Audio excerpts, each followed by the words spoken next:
Okay, so I've got the tripod in the back set up. I've got all of this done in with the vise. Got the other tripod set up, and yeah, like level and good and whatever. Got it lined up on the line, so that's pretty good. So I'm just gonna start it and let it go.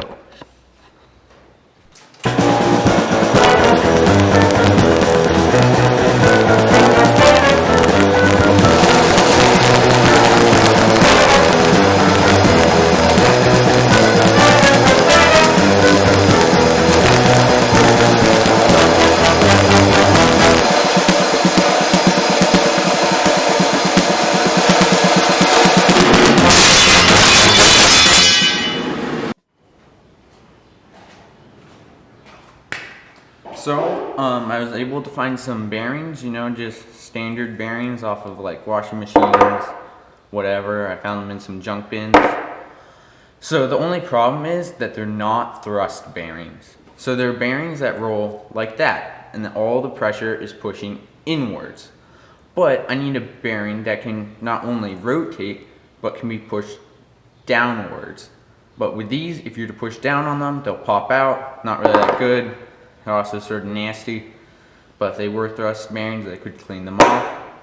I was able to find this one. It's a little bit nicer, has a smaller ring and everything, but still not a thrust bearing, so that's my main challenge right now. Trying to find a thrust bearing and trying to find out how I could attach it to the bottom of my chair. Okay, so I don't really have a problem with all these bolts.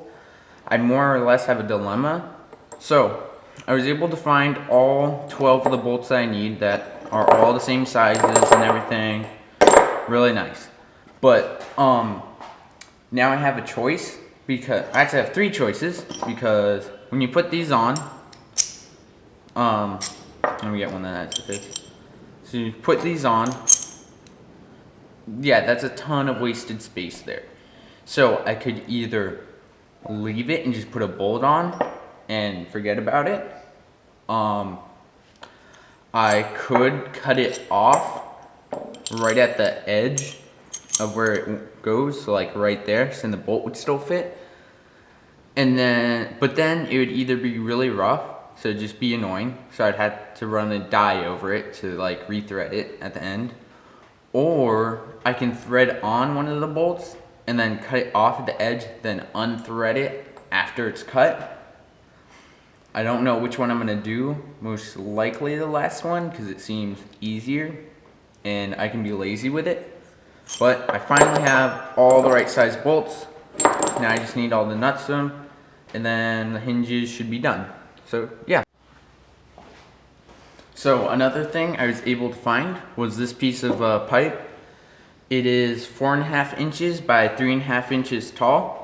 So I was able to cut it off, and the big bandsaw just took a while. So you can see how nasty that edge was, because it's cut with a plasma cutter, and you can't get that clean a cut if you're freehanding it. So I was able to cut it off. Now it's nice and flat, so I can use this as the main post of my chair. So that's pretty nice.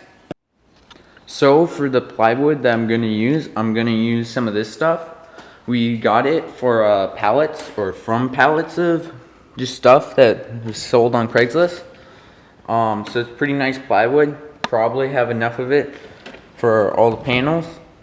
It's a little under 1/2 inch thick, so this should be thick enough that I can put it in the panel, and then I can put down some foam on top of it.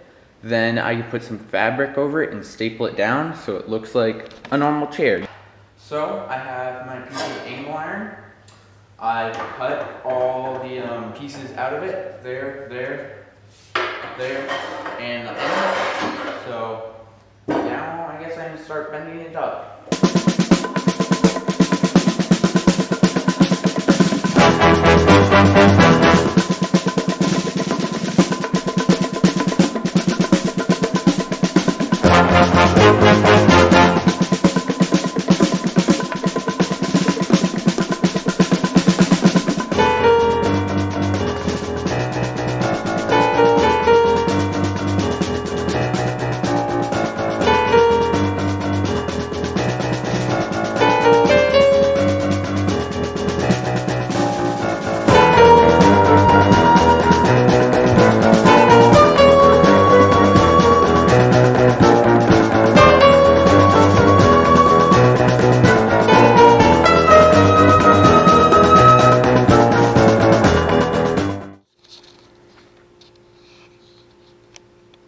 So finally, I got the last part done, and as you can see here, you have the bigger frame, you got the two smaller frames, and some hinges I made up. It's not welded together yet, because once again, I'm lazy, and I'll get it done all at the end, but it folds, and then folds, so, I mean, it works, just fell apart though, because not welded together, but yeah, it's looking good.